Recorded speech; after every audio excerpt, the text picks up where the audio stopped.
当马来西亚人一听到1.2的时候，他们就在怀疑说，三缸还是四缸？三缸还是四缸？所以如果你对 Turbo 引擎不熟悉的话，你可能就会用以前的逻辑去推断说，才1.2，126千，1.2 Turbo，谁会买这样的车？当法国人讲到2008的时候啊，他们是那一种非常 proud， 可是来到马来西亚，因为这个品牌认知上的差异，大家觉得Peugeot是一个冷门车，没有人要的车，没有二手价的车，很多after sale 会带给你很多烦恼的一辆车。But before you make any judgment， 这个已经不是5年前，不是10年前的 Peugeot 了。Bermas Model 接手了 Peugeot 这个法国品牌之后，他们的首要任务就是将3008和5008这两个 C segment SUV 给卖完，接着再推出改款版的3008和5008。搞定了那两台车子之后，就是推出这个全新的第二代 Peugeot 2008。在一个得 SUV 者得天下的市场啊 ，B segment SUV 是一个非常大的 market， 所以他们必须要稳住自己的阵脚。这个2008呢，在欧洲的对手有 Ford Puma 和 Volkswagen T-Roc 等等，可是来到马来西亚，它就必须要面对像 Proton X50 和 HRV 这样子的 B segment SUV 对手。所以 Bermas Model 非常清楚这辆车子的市场定位，就是要打价格战，它只卖126,753块。今天这个简短的一集就跟大家来分享一下这个2008一般上我们叫2008，可是法国人纠正我说这个叫2008，法文的话叫 2008。所以还没有订阅频道的朋友，记得订阅我的频道，还有 follow 我的 Instagram account。Let's move on。如果你觉得2008只是一个缩小版的3008，这样你就错了，因为当你真正看到2008的实车的时候，你就会被这个外表给深深吸引，特别是在它的车尾，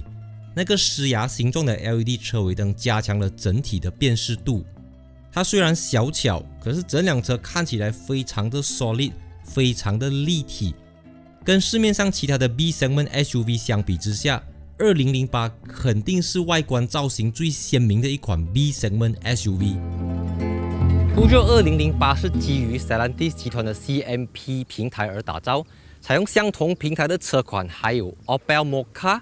和 DS3 Crossback。刚好我在拿车的时候都已经在 Glenmarie 的 showroom 看到这两款车。因为马来西亚是 Stellantis 的东南亚基地，他们必须要在马来西亚进行东盟的道路测试。讲回来，这个2008它的车身轴距是2605mm， 也就是介于 X50 和 Honda HRV 之间，是一个非常典型、非常标准的 B segment SUV 尺寸。然后马来西亚版本的2008呢是采用215/60R17寸的轮胎，前面2个 disc brake， 后面2个也是 disc brake。就车子的整个 package 来讲，算是中高配的车款了。它的行李箱空间是同期竞争对手之中第2大的，它有400多个 liter， 就是仅次于 Honda HRV。所以你不要看它这样小小两辆，可是它能够装的东西真的是很多很多。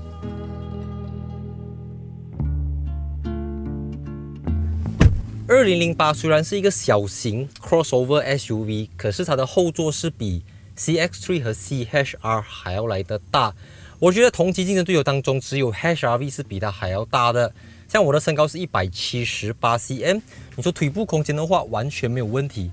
它甚至跟很多的 C segment SUV 可以 fight 啊。当然我们说椅背的话，它有60/40分离倾倒功能，这个是60，这个是40，是相当灵活的。然后如果你把 headrest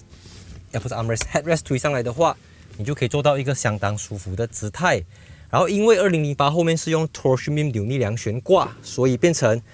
它这个凸起来的地方不会太高，而且它是一个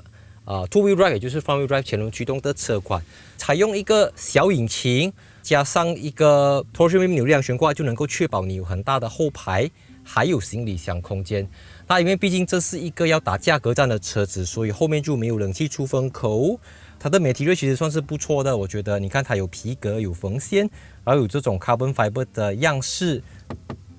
虽然是 hard plastic， 不过你摸起来它其实是纹路比较优。整体来讲，我觉得质感算是不错的，尤其是这个顶手轴的地方它是有点皮革包裹，就是比较软一点的。真的是相当的 OK 啦。所以如果你很在意后车厢的空间来讲，后座空间来讲，2008绝对不会令你失望的。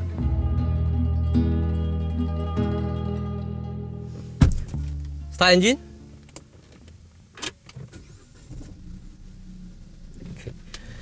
这个 Peugeot 2008呢，它跟一般我们熟悉的日本车和德国车不一样的是，它采用的这个叫 Head-Up Instrument Panel， 就是抬头显示仪表板。感觉上它跟3008、5008的一样，可是这个2008它用的是 Peugeot 的 iCockpit 3D， 也就是 3D 版本的。看着它的时候，你就好像有一点像没有戴着眼镜在看 IMAX 3D 的电影这样子。这边有一个7寸的荧幕里面支援 Android Auto 和 Apple CarPlay， 相当的实用。再来我们说安全辅助系统方面，这辆车子有 AEB 自动刹车系统、Blind Spot Monitoring 盲点侦测，还有 Lane Keep Assist 车道偏离辅助系统。而且这个车头灯是有自动调节远光灯的功能，该有的东西它都尽可能在这个价位里面给到你了。而我自己觉得这个系统是非常的好用，一开始可能很难上手，可是你久了过后，你会发现到它真的是一套，你会理解为什么这个 iCockpit 可以得到这么多的奖项，获得这么多的设计大奖，因为它不只是好看，不只是赏心悦目，它用起来是非常的符合人体工学。除了荧幕之外，下面有一排好像钢琴键这样子的按钮，还有一个 button 给你去调整音量的大小。然后这个是 6-speed automatic gearbox 嘛，它搭配的是 electronic parking brake， 也就是电子的手刹车系统，还有 driving mode 的 button 给你去切换 eco mode、normal mode 跟 sport mode 3种驾驶模式。所以麻雀虽小，五脏俱全，该有的东西它都尽可能的给到你。然后这个 instrument panel 呢，它这边有 carbon fiber 的 pattern， 它其实是一个soft plastic 这样子的东西，按下去是非常的舒服，非常的软，而不是那种硬邦邦的 hard plastic 啊。它的方向盘设计也非常的特别，就握起来的整个质感其实它比一般车子还要再低，可是你驾了过后久了你就习惯它了。再来这个车子是6个 speaker， 然后 with 180度的退车摄像镜头。我们说120多千的价位，我觉得真的算是非常非常的优质了。它维持了 Peugeot 这个品牌介于 Luxury 跟 Premium 之间。Luxury 跟 Premium 不是一样的东西咩？总之它就是比一般传统的国产车、日系车还要来的高一个 level 这样子。马来西亚版本的 Peugeot 2008只有一个 spec， 也就是采用 1.2L PureTech Turbo 搭配 6-speed automatic gearbox。所以当马来西亚人一听到 1.2 的时候，他们就在怀疑说3缸还是4缸，3缸还是4缸？没有错，这个就是 1.2L 3 cylinder 的 turbo 引擎，它有130匹和230 Nm， 所以你一踩油的话，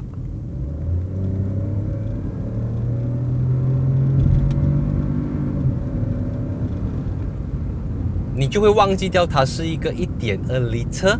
所以如果你对 turbo 引擎不熟悉的话，你可能就会用以前的逻辑去推断说才 1.2 126千 1.2 turbo， 谁会买这样的车？但是你只要看数据你就知道了，130匹已经是 1.6 车 NA 所能够制造出来的马力，而且230 Nm 才厉害啊！你知道如果在自然进气引擎你要 hit 到230大概是 1.8，有时候 2.0 车都未必能够做到230 Nm， 所以一个1200多公斤的车子有230 Nm， 你根本是不用去担心说这个 1.2 到底是不是够用。OK， 然后当你的红绿灯青灯你一点油的时候，你就会觉得自己真的像在开着一个小钢炮，一个钢炮级的 SUV 这样子。所以你看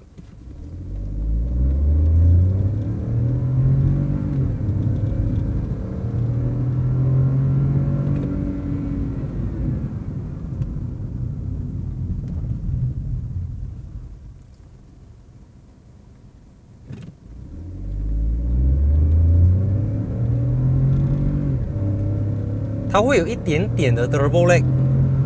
可是当它 catch up 之后，它的尾力是源源不绝的那种，一直还要一直还想要来的那一种。所以一个2605mm 的轴距，然后 B segment SUV 我开过太多了，我开过 CX-3、CHR、HRV、Kona 等等，你想得到的，你讲得出的，我基本上都碰过了啦。所以这辆车子你看哇，它是一个很有驾驶乐趣的一台车子。当然我自己这几天驾下来，我最满意的是呢，这辆车子当你在驾慢慢的时候，就是说出卡巴进卡巴，在红绿灯走走停停的时候，它开起来就像一辆日系买菜车，好像驾 Myvi 这样子吧。然后它就是一个方向盘很容易摆，然后车子很容易阿嘎，车身距离，然后视线 everything 都非常的好。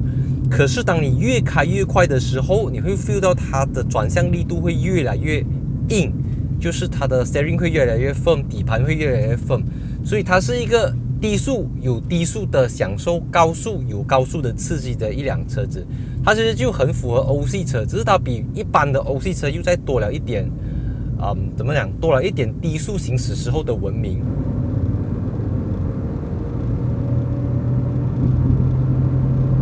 你要个车是一下就来了的，你看，你跑到130、140啊，哇，它很有这个战斗的气息啊。虽然它 I mean 你知道这种车子只是强调 City Drive 不要加太快了，可是因为车子轴距短啊，然后又有230牛车米的，对，当你在过 corner 的时候，你说你会不小心越开越快，真的是很好驾。你看这个底盘90多100这样子，你看，哇，真的是够硬。所以如果有一个图表，这边是软，这边是硬，它大概在中间，可是又偏硬一点。然后你看啊，我打错了，在左边的，踩右。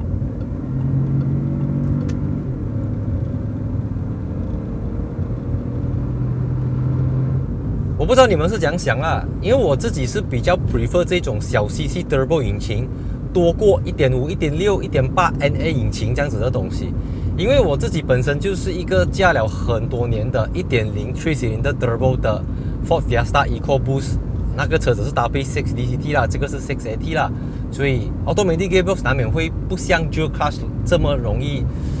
给你那种贴背感，它还是比较循序渐进、比较 smooth 的一个牙箱。不过 DCT 有 DCT 的好， DCT 有 DCT 的 side effect， 我自己就深受其害啦。Automatic Gearbox 尤其又是 iShin 的 6AT， 我相信它的 reliability， 它的耐用性、它的可靠性是大家怎么讲耳熟能详的啦，就是 iShin 的东西不会差到哪里去的啦。而且我相信这辆车子它最大的问题啊，我相信并不是在于它的空间，并不是在于它的马力扭力，而是在于 Peugeot 这个 brand 本身。为了要重拾马来西亚消费者，为了要重新攻占东南亚市场，这辆2008呢，在正式推出市场之前，已经在我们的 Gurun Facility，就是在马来西亚的北马的组装厂，他们在马来西亚进行了超过20万公里的耐力测试，再加上现在 Permas Motor 是给你3年的 free maintenance， 还有5年的 warranty。在车子的 pre-production、production 到 post-production，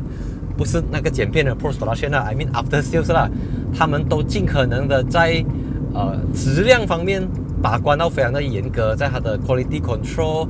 在它的销售 marketing spec 等等，去让马来西亚的消费者重新去考虑这个 Peugeot 2008。所以我知道影片一定会很多人留言说，为什么不要卖208？为什么不要卖508？就像我前面讲的，他们必须要先稳着 SUV 的这个阵脚，因为 SUV 得 SUV 者得天下，你必须要能够卖3008，必须要能够卖5008，必须要能够卖2008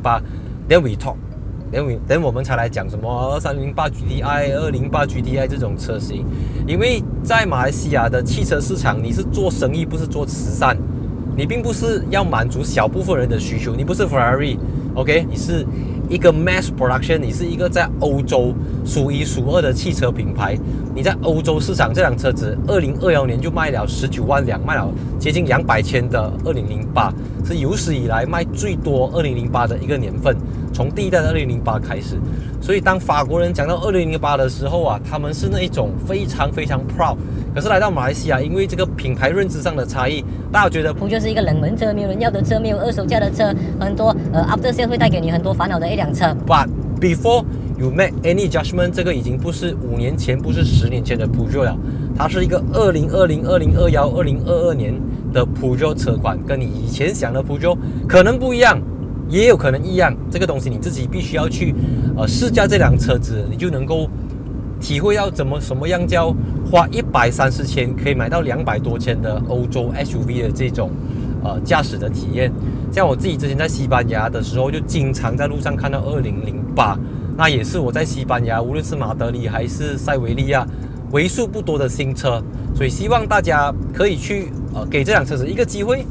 也给我的频道一个机会。所以还没有订阅的朋友，记得订阅我的频道，也欢迎 follow 我的 Instagram account。And see you in my next video. 3, 2, 1, cut.